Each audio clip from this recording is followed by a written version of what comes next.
Ya, chicos y chicas, buenas tardes. Bienvenidos a la clase de filosofía. Estoy entrando yo aquí para ver el perfil como estudiante, ¿cierto? Y ver si están apareciendo las imágenes que corresponden.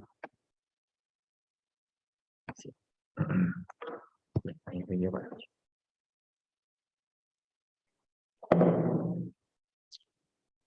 Me voy a dejar entrar. Ya, oigan, en el cuarto A me han hecho 7 nomás la tarea que dejé el otro día, ¿eh? Ya, que está fácil, de hecho lo íbamos a usar hoy día para hacer, a ver en el cuarto C. ¿Cuántos lo han hecho? A ver. Tres. Estamos bien.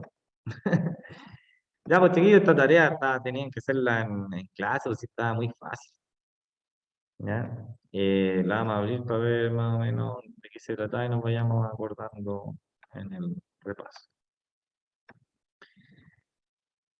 Ya, bueno, miren, en la tarea anterior, sí, de hecho ahí ponen, yo la terminé en 30 minutos, pero es fácil. De hecho, uno ve la grabación y están las respuestas en la grabación de la clase. ¿Ya? Recuerden, chiquillos, que estuvimos viendo el origen de la palabra democracia, ¿cierto? Lo que significaba, estuvimos viendo una historia del Estado moderno, ¿ya? Y yo les comenté algo que no sale en el PPT, pero que sí va a salir en la prueba, y lo dije así como en forma de comentario nomás, chiquillos, que es como una anécdota, ¿ya? Pero que es súper importante, que los estados americanos son más antiguos que los estados europeos, por si acaso. Es decir, Chile tiene más años que Alemania, ¿ya? Se independizó antes, ¿ya? Y cualquier fuego artificial es bueno. Ya, dice después, chiquillos, nos acordamos nosotros que formamos nosotros un cuerpo político porque queremos organizar la sociedad para el bienestar de todos, según John Locke, y que además recordamos la idea que nos decía la filósofa Hannah Arendt de que la política en realidad tiene que ver con algo que nace en la medida en que yo me enfrento a otro. No que me enfrento así a pelear, sino que me encuentro con el otro, ¿cierto? Y ya ahí nace la política. ¿Ya? Bueno, de ahí seguíamos avanzando, ¿cierto? Vamos a poner aquí el PPT. ¿Ya? Y lo último de lo que hablamos, ¿cierto? Fue esta cuestión de Marx, ¿ya? Y yo trataba de explicarle ahí lo que era el devenir histórico. Ah, ya, le voy a decir, ya le hice un mensaje, Sofía, ¿ya? Yo le voy a decir al tío Andrés cuando, ¿ya? O le voy a, cuando yo me vaya, le voy a decir, pero me quedo claro. Ya, chiquillos, miren, lo último que estábamos viendo fue cuando yo les comentaba qué cosa, por qué vamos a ver esto, porque hoy día vamos a leer a la Simone de Beauvoir, entonces necesitamos tener algunos antecedentes, ¿ya? Les comentaba yo a ustedes que el profe Hegel, ¿cierto? Era profesor de Marx, ¿ya? Y que le había... Sí, esta es la última prueba, me preguntan, esta es la última prueba del día 8, ¿ya? Después del día 8 viene la última tarea, pero la última tarea, chiquillos, espérense, que voy a dejar entrar algunos compañeros que se han salido. ¿Ya?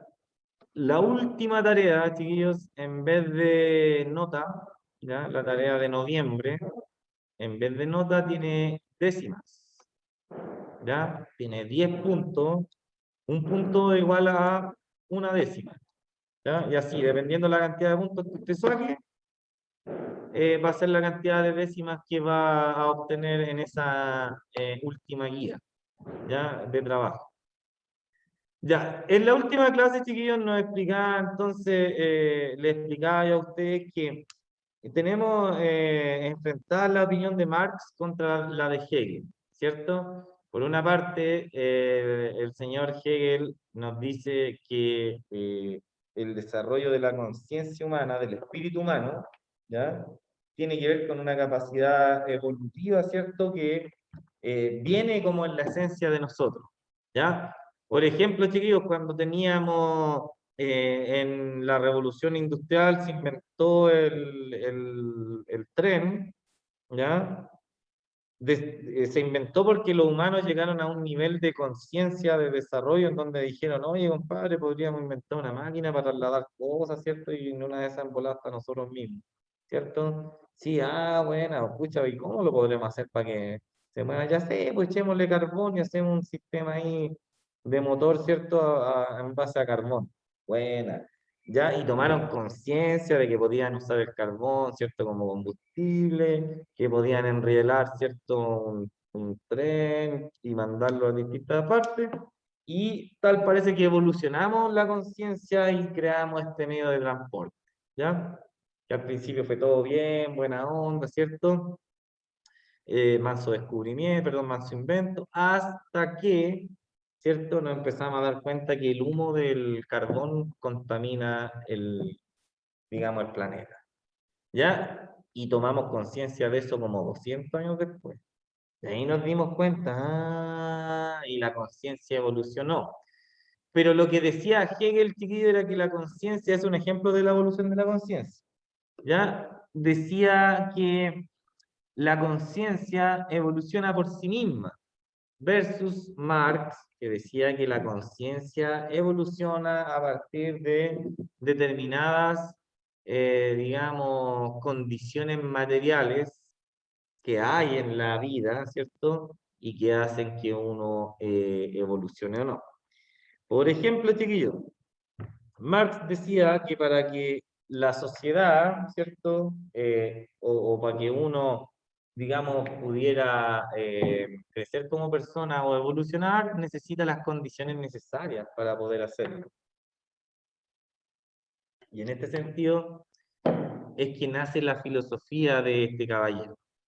¿Ya? ¿En qué consiste? Nos vamos a ir aquí al Paint y buscarle algunas cositas. Miren, Marx nos va a decir que a lo largo de la historia se han repetido ciertos movimientos que tienen que ver con la lucha de clases. ¿Ya? La lucha de clases no es una lucha de los ricos contra los pobres. La lucha de clases es una lucha de los poderosos, es decir, de las personas que tienen el poder, contra aquellas que reciben el mandato del poder. ¿Ya? ¿Y por qué se caracteriza esta lucha? Porque de vez en cuando estallan ciertas revoluciones sociales cuando el orden imperante, ¿cierto?, se pone a abusar de su poder. Por ejemplo, chiquillos, piensen en el antiguo Egipto, ¿cierto? Que existía un faraón que los mandaba a todos a construir las pirámides de manera forzosa, ¿cierto? Hasta que los esclavos hacen una revolución, ¿cierto? Se vuelven para atrás, ¿ya? Y eliminan ese sistema, ¿cierto? Y avanzan gloriosamente hacia lo que viene, ¿ya? ¿Qué es lo que viene entonces? Viene la Edad Media con el sistema feudal, ¿cierto? Los grandes señores que nos cuidan bien, ¿cierto? Pero de repente cuando le empezó a ir mal a ellos, nos empezaron a cobrar impuestos, ¿cierto? Nos empezaron a tratar mal, y ahí es donde de nuevo hacemos una revolución, ¿cierto? ¡Pam! Y salimos de nuevo adelante. Posteriormente hemos puesto a los burgueses en el estado de poder, ¿cierto? Y ¿qué es lo que va a pasar? Que los burgueses van a empezar a explotar, ¿cierto? A los trabajadores y los trabajadores van a terminar por hacer una revolución, va a decir Marx, ¿cierto? Que va a llevar, perdón, a la imposición de un nuevo sistema de orden, ¿ya? Ahora bien, Marx dice, oye, pero espérate, hay que estar atento aquí en una cosa, chiquillos. ¿Por qué? Mira, hay que ponerle aquí un párele a esta cuestión, ¿cierto? ¿Por qué? Porque es probable que esta cuestión empiece a dar otra vez la vuelta, ¿ya? Y, por ejemplo, yo voy a poner aquí un nuevo orden social y esta cuestión otra vez se va a empezar a dar vuelta y otra vez, por ejemplo, chiquillos, vamos a tener el problema de que vamos a poner a alguien en el poder, que va a transformarse en un poderoso, ¿cierto? Y que nos va a reprimir a todos nosotros que somos los que no tenemos poder, ¿cierto? Y que nos toca obedecer. ¿Ya? Entonces Marx lo que va a decir, oye, pero ¿cómo podemos nosotros detener este movimiento infinito que ya lo hemos visto a lo largo, ¿cierto?, de la historia? No es novedad, ¿cierto?, esto que está pasando. Y ahí es donde Marx, chiquillos, dice, ¿saben qué es lo que pasa, chiquillos? Que aquí en este punto hay que intervenir. ¿ya? Y hay que intervenir con educación, ¿ya? ¿Y qué significa? Hay que, para evitar, ¿cierto? Que otra vez se repita la historia, coma, debemos utilizar el socialismo, ¿ya? Que por decirlo de una forma es un tipo de educación para llegar al comunismo, ¿ya? Pero chiquillos, esta cuestión, a ver, miren, ¿cómo lo va a explicar Marx? Va a decir, oigan, cabros, miren, pasó lo siguiente, lo vamos a cerrar aquí en un circulito para que no nos quede bonito, ¿ya? Ahí. Ya, Marx va a decir, oye, mira, esto va a seguir igual porque siempre va a haber un poderoso en el poder y muchos que lo siguen. Entonces, ¿cómo podemos eliminar eso? Va a decir él, a través de la educación, ¿ya? Vamos a entregar una educación socialista a las personas, es decir, les vamos a enseñar que todos somos iguales, que tenemos que todos remar para el mismo lado si queremos ser exitosos en la vida, ¿ya? Y una vez que entonces la gente comprenda esa verdad de que solamente el trabajo en equipo va a rendir frutos, es que entonces vamos a poder avanzar hacia el verdadero final de esta cuestión, ¿ya? Que el final, por si acaso, chiquillos, de Marx, no es que exista el comunismo y que implantemos una nación comunista, ¿ya? Implantar una nación comunista, chiquillos, es un paso, ¿ya? Solamente de lo que hay que hacer. Pero Marx va a decir, mire, lo que hay que hacer es que una vez que todas las personas entiendan que son iguales, ¿ya? Se va a formar lo que él llama una conciencia de clase. Eso significa que la clase va a tomar conciencia de sí mismo y va a decir, oye, nosotros, independiente de que tú seas basurero, o que yo sea médico o abogado, cierto, ingeniero, tu profesor, cocinero, todos somos iguales, po, porque todos pagamos impuestos, ¿cierto? Todos trabajamos para sobrevivir, ¿cierto? Y a todos nosotros los poderosos nos reprimen, ¿ya? Lo que pasa, dice, es que los que ganan más plata, ¿cierto? No se creen iguales que los que ganan menos plata, pero es porque no tienen su conciencia de clase desarrollada, ¿cierto? El abogado se cree más bacán que el barrendero porque gana millones de pesos versus el sueldo mínimo, ¿ya? Pero Marx va a decir, el médico no se alcanza a dar cuenta que hasta cierto punto él igual está siendo explotado por algún tipo de jefe, ¿cierto? Por el hospital, ¿cierto? Por el jefe del hospital, cuando lo hacen trabajar más horas, ¿cierto? Horas extra, ¿ya? No le pagan los bonos y tiene que salir a reclamar. Entonces, ahí Marx va a decir, si nosotros todos nos educamos en el socialismo y logramos llegar al comunismo, vamos a desarrollar una conciencia de clase en donde vamos a entender que todos somos trabajadores y que por ende nos tenemos que preocupar de tener las condiciones necesarias para trabajar, para que así podamos desarrollar nuestra conciencia y evolucionar, ¿ya? Por eso Marx va a decir, si nosotros tenemos conciencia de clase, entonces nos vamos a poder gobernar a nosotros mismos, ¿ya? Y nos vamos a explotarnos a nosotros mismos, como por ejemplo si lo hacía nuestro jefe. Porque nuestro jefe nos mira como un esclavo más para su empresa, entonces dale que dale, y no explota, ¿cierto? Y no hacemos nada. Entonces, lo que nosotros vamos a hacer, va a decir Marx, es tomar conciencia de clase y nos vamos a empezar a autogobernar de a poco, ¿ya? Primero vamos a utilizar el Estado como una herramienta, ¿ya? Para, por ejemplo, a través del Mineduc, imponer un nuevo tipo de educación que se llame socialismo, en donde todas las personas tengan que ir a ese colegio a aprender que somos iguales, independientes si eres rico o eres pobre, porque los niños repiten todo lo que uno le dice. Entonces ahí vamos a condicionar a los niños y les vamos a enseñar que todos somos iguales. Al final del camino, va a decir Marx, lo que vamos a hacer es que una vez que instauremos esta sociedad de igualdad, ¿ya? Teóricamente, cuando le enseñemos a las personas que todos somos iguales, ¿ya? Y que lo comprendan así, entonces ahí no vamos a necesitar más al Estado, porque vamos a ser lo suficientemente organizados como personas, ¿cierto? Para poder organizarnos entre nosotros. Entonces va a desaparecer, por decirlo de una forma, va a desaparecer Chile como nosotros lo conocemos, ¿ya? Entonces nos vamos a organizar, ¿cierto? Entre nosotros, ¿ya? Y vamos a repartirnos las cosas entre nosotros para que todos tengamos acceso, ¿cierto? A algo de manera igual y equitativa, ¿ya? Por eso Marx después dice, y al final, ¿saben qué? No vamos a necesitar una bandera, ni un escudo nacional, ni a la policía, ni a los políticos, porque vamos a tener tanta conciencia de clase entre nosotros que obviamente no nos vamos a querer embarrar a nosotros, porque nosotros vamos a estar controlando el país. ¿Quiénes somos nosotros, va a decir Marx?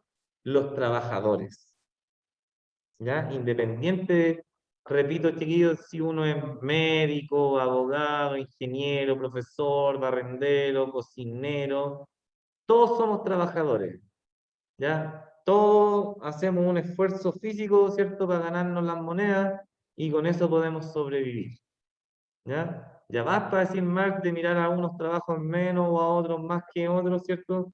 Porque al final eso produce una lucha de clases falsa, ¿ya? E interna, porque el otro que es médico se cree superior, pero no se alcanza, repito, a dar cuenta que es un trabajador más, ¿ya? Por ende, tiene que tomar una conciencia de su clase. Ya, en la tarea, chiquillos, miren, yo estoy haciendo una tarea aquí, se las voy a compartir para que la vean. Esta, mira. Y me faltan algunas preguntas y me falta ponerle la rúbrica, por eso no se ha liberado todavía esta tarea. ¿Ya? Pero ustedes ya pueden ver aquí, mire, Una consulta. dígame. ¿Van a ver, yo qué sé, pruebas, tareas con nota, algo? La última prueba va a ser el próximo lunes 8, Ya, ¿ya? Y es ok. de esto. Y la última tarea, Fabián, en vez de ir con nota, va con décimas. Ponte Vale, tú, voy a dar un punto entero, ¿ya? Y vale, la tarea va a tener 10 puntos. No esta tarea, otra tarea que voy a dar. Va a tener 10 ya, puntos y cada punto es una décima, vale, ¿ya? vale, vale. Entonces hay hasta un punto entero, ¿ya? Ya, Para que entonces, suban las eso notas. ese punto lo puedo ocupar para subir el promedio.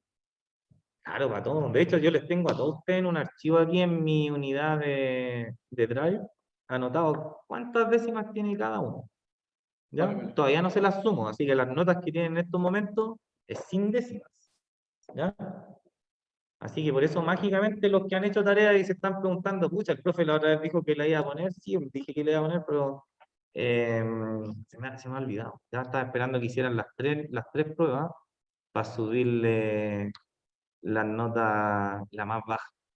¿Ya? Cuando pongo las notas de todas las guías, chiquillos, las pongo, bueno, debería como empezar a revisarlas desde ahora, ¿ya? O sea, se están revisadas en realidad.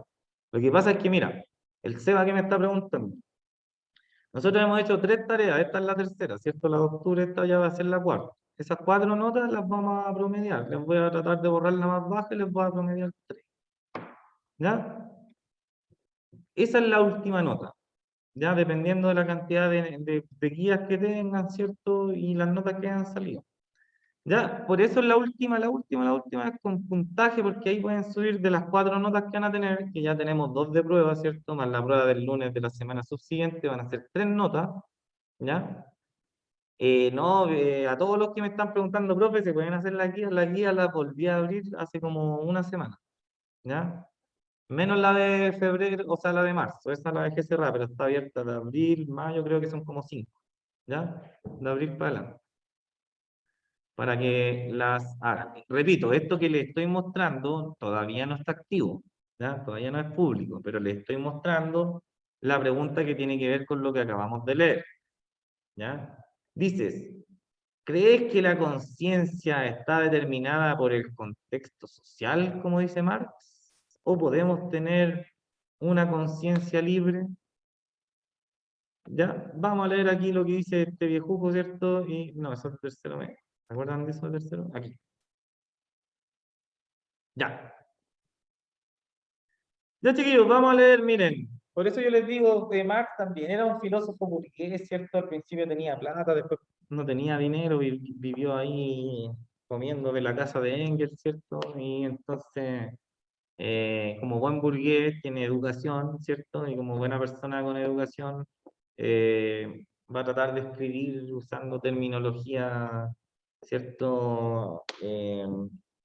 Digamos, más avanzada, ¿ya? Y por eso nos va a costar leerlo, pero ustedes saben cómo soy yo, que le explico las cosas en buen chileno como suelo decir.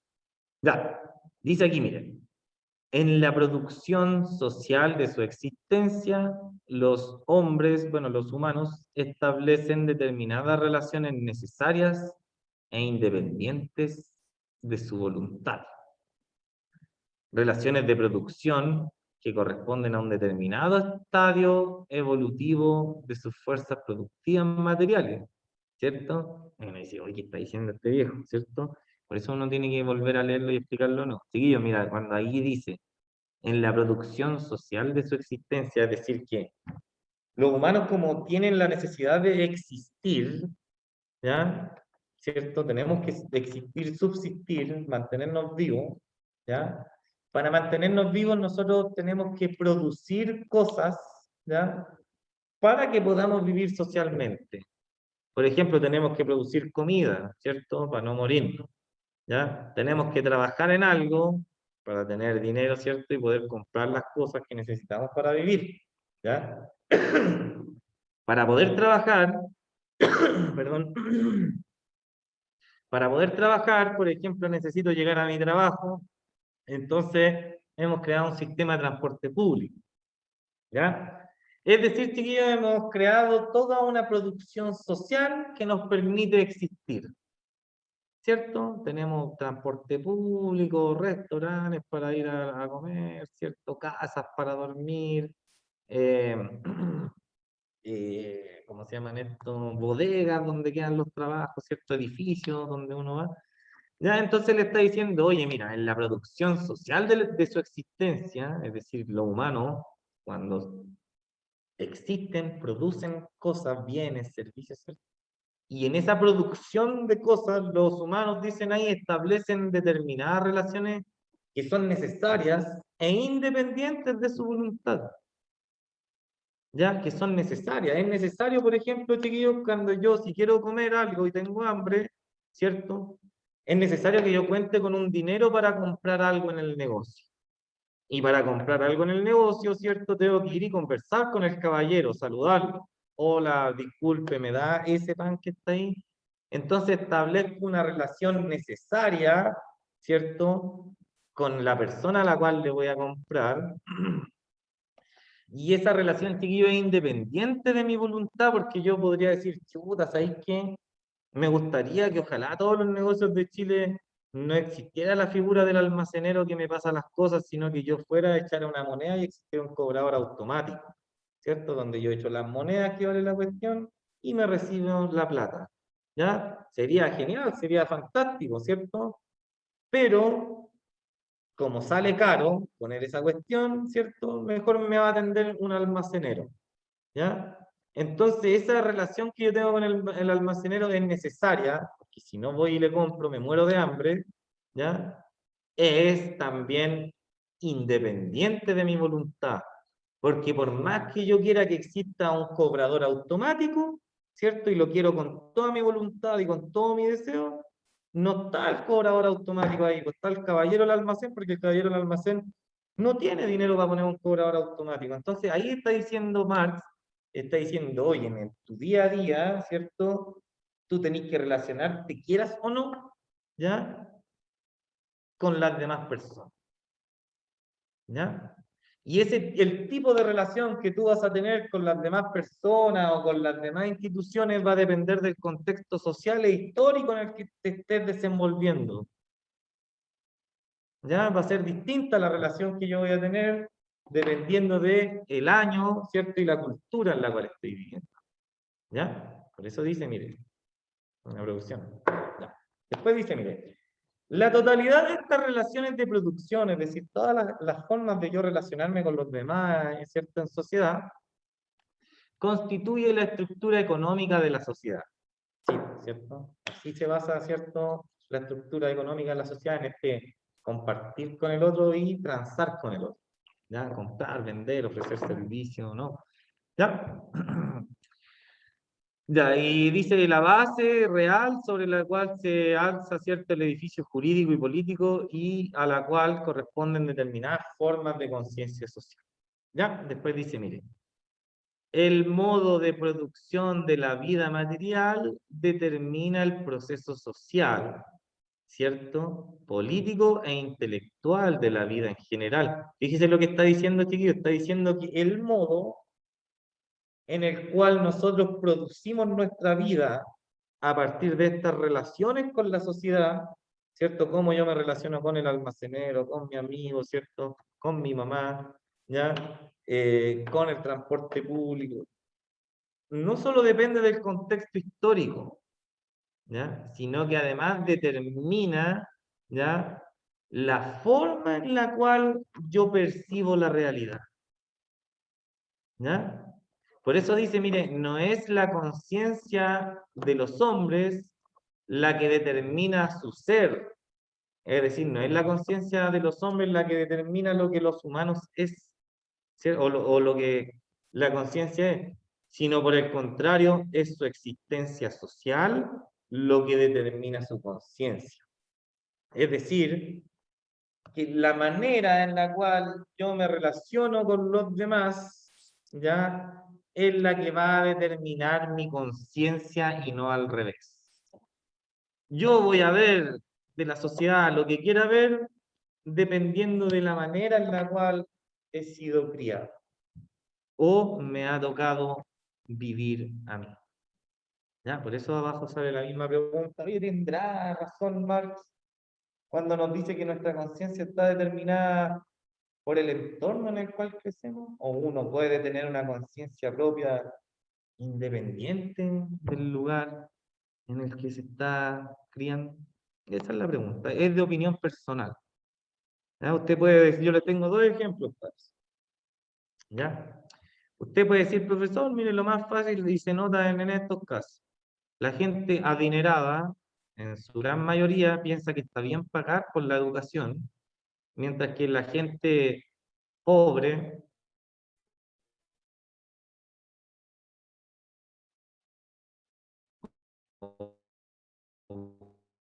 la conciencia está determinada por la realidad. ¿Por qué? Porque como unos crecen con dinero, ¿cierto?, y de fácil acceso, pueden perfectamente decir, bueno, no, pues está bien pagar por la educación. Es parte de. Como los otros crecen sin dinero, ¿cierto? Entonces quieren estudiar de manera gratuita. Ahí la conciencia, usted me dice, profe, está determinada por, digamos, lo que le tocó vivir a la persona. Y la persona piensa a partir de su percepción de la realidad. ¿Ya? Como por ejemplo también podemos pensar lo contrario, como en el mito de la caverna, ¿cierto? Que la persona se sale de la caverna para empezar a pensar por sí mismo. Ahí usted me puede decir, no, profe, porque mire, uno puede abstenerse del contexto histórico en el que está y empezar a replantearse de nuevo las mismas dudas, investigar, ¿cierto? Porque eso nos enseña la filosofía, ¿ya? Y si uno se plantea buenas preguntas, se investiga bien, entonces puede conocer las cosas de mejor manera, ¿ya? Por ende, no es necesario que la mente esté determinada por el entorno, porque efectivamente la puede determinar, pero eso no es impedimento para que yo pueda pensar por mí mismo. ¿Ya? Es abierta la pregunta, chiquillos, puede ser A o puede ser B. Lo que importa, como sale aquí en la pregunta, en una dice, justifica tu respuesta y propone un ejemplo. ¿Ya? Yo ya les propuse algún ejemplo. De esa manera usted puede decir, ah, profe, mire, yo estoy de acuerdo, mire, en este caso se menciona o se demuestra. Profe, yo no estoy de acuerdo con lo que dice, mire, porque en este caso se menciona. Ya, recuerde proponer el ejemplo cuando me responda. Ya, y lo último, ¿dónde está aquí? Vamos a ir a la Simón de Beauvoir.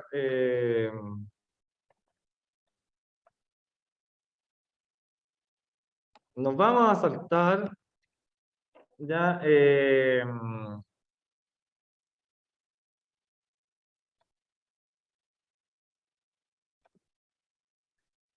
Ya, nos vamos a saltar, chiquillos, esto de aquí.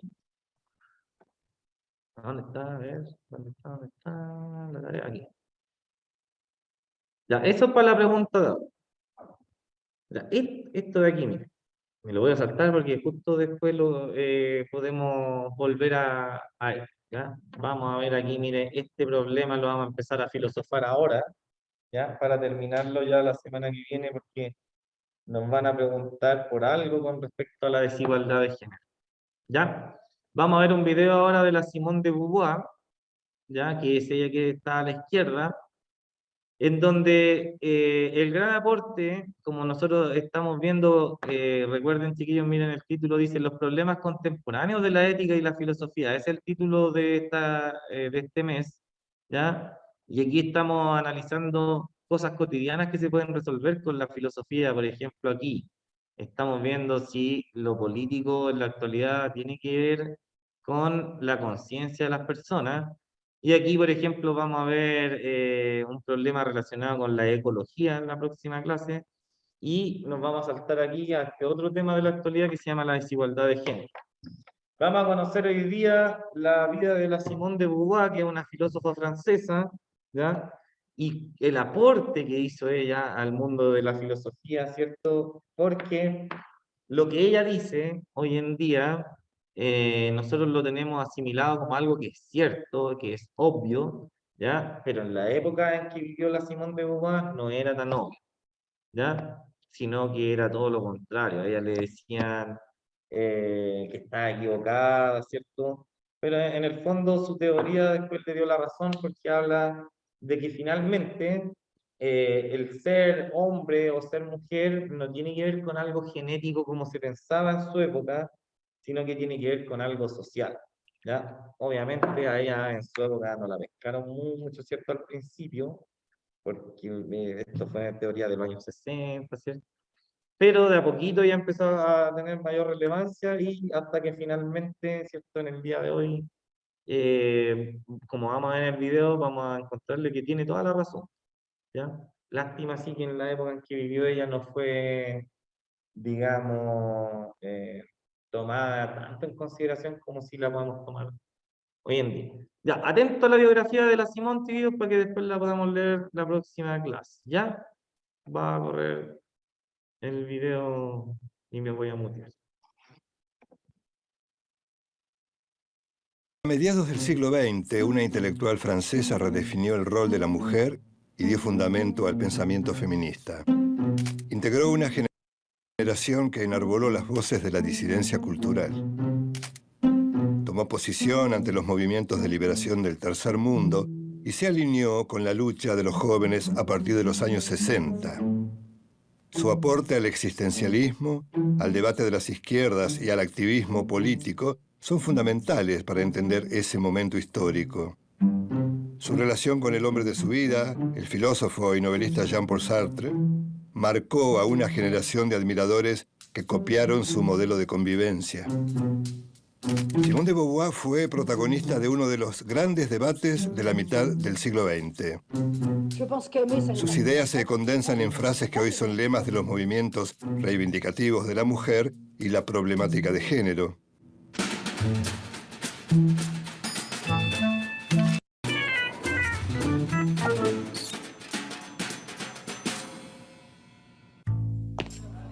Simone de Beauvoir nació en 1908 en una familia de clase media alta parisina en plena decadencia. Fue educada en colegios privados bajo una sólida doctrina cristiana, lo que marcó gran parte de su filosofía. En 1929 conoció a Jean-Paul Sartre en la Sorbona de París, donde ambos estudiaban filosofía. A partir de ese momento establecieron una relación cuyo mayor valor era la libertad total de cada uno, incluso en el terreno sexual. Ambos buscaron una forma de mantener la libertad individual y disponer de espacios para estar juntos. El vínculo entre los dos duró hasta la muerte del filósofo en 1980. Simone de Beauvoir se propuso desde muy joven ser escritora. Para ella, escribir se transformó en su proyecto esencial. Fue el medio para comprender el mundo y contarlo. A través de la escritura expresa su proceso de construcción como persona, desde su infancia hasta su vejez. Ella misma es la materia de su producción. Los cuadernos de juventud son los primeros testimonios de un proceso de autoafirmación y liberación de sí misma.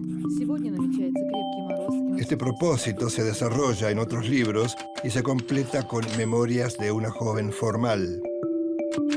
En La mujer rota, cuestiona el modo de vivir de ciertas mujeres que aceptan un sometimiento al que llama mala fe. La mala fe es tema central del existencialismo. Beauvoir confronta a ciertas mujeres y les reclama una acción emancipadora. En La plenitud de la vida examinan las razones de su rechazo al matrimonio y afirma que con Sartre no tenían interés en prolongarse en otra existencia. La imagen de Simone de Beauvoir quedó ligada a uno de sus textos más trascendentes y polémicos. La aparición del segundo sexo conformó la segunda ola del feminismo. La primera ola, llamada sufragista, permitió a la mujer acceder al voto y a otras libertades civiles a principios del siglo XX. Sin embargo, estas reivindicaciones se mostraron insuficientes. En el segundo sexo afirma que la liberación femenina es una lucha paralela a la lucha de clases. Una idea vinculada al pensamiento marxista, al que adhería junto a Sartre. Beauvoir estudió las condiciones que hicieron posible que la mujer se considerara como el otro. Realizó una especie de encuesta a las ciencias, a la historia y a la mitología como construcciones culturales que han posibilitado esta alteridad disfuncional. A las niñas se las educa de manera diferente que a los niños. A los niños se les fomenta la independencia y la represión de los sentimientos. Esto es lo que ella define como alteridad, un concepto central en su visión de la problemática de la mujer. No se nace mujer, se llega a serlo, afirma. El género es una construcción cultural sobre el sexo. Sostiene que no existe una esencia femenina, algo que caracterice a la mujer como tal. La cultura hace a las mujeres ser lo que son. Tanto la educación como los roles de esposa y madre son determinados por la cultura y la sociedad, y no tienen nada de naturales. Beauvoir sugiere sustituir el término instinto femenino por sensibilidad. Más aún, sensibilidad feminista. Es decir, que las mujeres puedan percibir los límites que les imponía la sociedad y no perdieran su deseo de rebelarse contra esos límites. A partir de un término ligado al marxismo, conciencia de clase, plantea su conciencia feminista. Esta conciencia se genera a partir de una visión política de las mujeres como grupo social excluido y se vincula estrechamente a los intereses y la voluntad de emancipación. Sin embargo, se le critica a Beauvoir que llegó a despreciar a las mujeres por su incapacidad de independencia frente a los hombres. Ya en su madurez, Beauvoir asume una militancia activa que la lleva a asumir actitudes más radicales. A esto sumó su participación en manifestaciones y acciones políticas de mujeres identificadas con el feminismo. Para abordar el tema de la opresión a la mujer, Beauvoir parte de la dialéctica del amo y del esclavo de Hegel. El filósofo alemán definía al esclavo como una conciencia que no ha arriesgado la vida y ha quedado por eso supeditada al amo. Según Beauvoir, la mujer, como el esclavo, está en relación de asimetría con el hombre, que es el equivalente al amo. El esclavo se reconoce como humano en la conciencia libre del Señor y lo ve como su ideal. Del mismo modo, la mujer depende, para sus decisiones, de la voluntad del hombre. Ella predica el modelo de emancipación económica como claves para la liberación de las mujeres. Beauvoir dice que fecundar y amamantar no son actividades, son funciones naturales que no suponen ningún proyecto. entiende al lesbianismo como una decisión personal y lo asocia a una situación de venganza contra el género masculino. En años recientes, este argumento de Beauvoir fue rebatido por las nuevas teorías de la diversidad sexual. Los nuevos paradigmas cuestionan la existencia de categorías tales como las de hombre, mujer, heterosexual, homosexual, bisexual y lesbiana, entre otras. El género y la sexualidad son frutos de mecanismos discursivos y de poder, dicen estas nuevas prédicas. El existencialismo de Sartre y Beauvoir afirma que todo sujeto trasciende y se afirma a través de los proyectos. Lo que importa es el proyecto propio, aquello a lo que se le da sentido a través de la acción, o sea, lo que permite trascender. Hacerse ser consiste en realizar acciones que son el cumplimiento de los proyectos y fines que cada uno se propone. Si no concreta el proyecto, concepto central del existencialismo, el individuo se queda como estaba, no trasciende. Esto es vivir en la inmanencia, ser alguien que no trasciende. Las mujeres son seres relegados a vivir en la inmanencia. Cuando se cae en la inmanencia, el propio sujeto acepta su cosificación y se convierte en un sujeto inmoral. Por eso,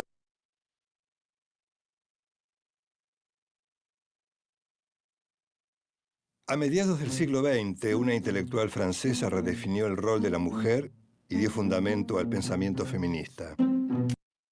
El propio sujeto acepta su cosificación y se convierte en un sujeto inmoral. Por eso, el no realizar la trascendencia se convierte en una falla moral. Si hay algo que desde fuera impide realizar la trascendencia, estamos frente a la opresión. En ambos casos es un mal absoluto. La cultura y la sociedad le impiden a la mujer realizar la trascendencia. Para Beauvoir, la sociedad patriarcal oprime a la mujer y la condena a vivir en la inmanencia. El patriarcado es el sistema de dominación básico sobre el que se levantan todos los demás sistemas de dominación, como los de raza, clase social, religión. En consecuencia, sostiene que no puede haber verdadera liberación de las mujeres si no se destruye el patriarcado. Al crear herramientas para trabajar y sobrevivir mejor, el hombre empieza a dominar la naturaleza. Al apropiarse de las riquezas del mundo, experimenta su poder. Se realiza como existente. Beauvoir define al patriarcado como política sexual. Es decir, la relación entre los sexos es una relación de dominación del grupo de los varones sobre el grupo de las mujeres. A esto se suman el mito y la religión que relegan a las mujeres a la categoría de otras. Ese proceso histórico de sometimiento se revierte con la liberación de la mujer. Hacia la liberación es el título del último capítulo de El segundo sexo. La liberación se concibe a partir de dos principios. Primero, la mujer adulta debe tener un trabajo independiente, o sea, lograr una independencia económica. El segundo principio es que la lucha por la emancipación debe ser una lucha colectiva.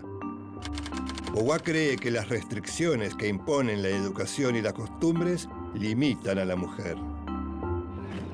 Propone cambiar el papel de la mujer y al mismo tiempo el del hombre y conseguir una sociedad en donde ningún sexo se oprima y ambos sean libres. Los hombres, afirma, son una construcción social al igual que las mujeres. Simone de Beauvoir dijo que el gran hombre nace de la masa y lo arrastran las circunstancias. Pero la masa de mujeres queda al margen de la historia y las circunstancias son para cada una de ellas un obstáculo y no un trampolín. Simone de Beauvoir murió el 14 de abril de 1986 a los 78 años. Está enterrada con su amante de siempre, Jean-Paul Sartre, en el cementerio de Montparnasse, de París.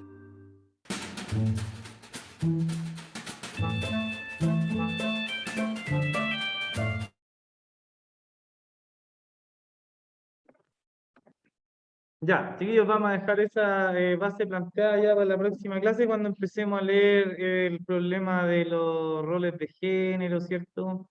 Y lo demás, que viene en en la última parte, como les digo, de la clase de la semana que viene, va a ser feriado, entonces la del 8. Ya vamos a terminar con eso, vamos a hablar de los roles de género, ¿cierto? Y ya ese va a ser el último tema que va a entrar en la prueba. Ya, la tarea me preguntan todavía no está, ya. Va a venir con la semana que viene. Ya, chicos y chicas, cuídense, gracias por su atención y nos vemos en la próxima clase. ¿Ya? Igual, Chao, que profesor, estén muy cuídese. bien. Bueno, Chao, profe, muchas cuídese, que gracias. esté bien. Gracias por